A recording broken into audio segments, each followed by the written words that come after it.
جنت میں ایمان والوں کے لیے آخرت میں عیش و آرام کی جگہ ہے۔ جس انسان کے دل میں رائے کے دانے کے برابر بھی ایمان ہوگا وہ ایک نہ ایک دن جنت میں ضرور داخل ہوگا، اور جس شخص کے دل میں شرک و کفر بھرا ہوگا وہ ایک لمحے کے لیے بھی جنت میں داخل نہ ہو سکے گا۔ جنت بنائی جا چکی ہے اور یہ 7 آسمانوں کے اوپر عرش الہی کے نیچے، یہاں ایمان والوں کو اللہ تعالیٰ ایسی ایسی نعمتیں عطا فرمائیں گے جنہیں انسانوں نے نہ کبھی دیکھا ہوگا، نہ کبھی ان نعمتوں کے بارے میں سنا ہوگا، نہ ہی اس دنیا میں ان نعمتوں کا تصور کیا جا سکتا ہے، جہاں کی نعمتیں ہمیشہ ہمیشہ کے لیے ہوں گی۔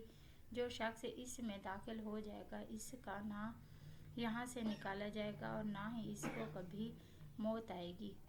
جہنم اللہ تعالیٰ کی بنائی ہوئی ایک خوفناک جگہ ہے جو 7 زمینوں کے نیچے، جہاں ہمیشہ ہمیشہ کے لیے صرف وہی لوگ رہیں گے جن کے دلوں میں کفر منافق ہوگا۔ جو مومن ہوں گے وہ اپنے اعمال کے مطابق سزا بھگت کر یہاں سے نکل جائیں گے۔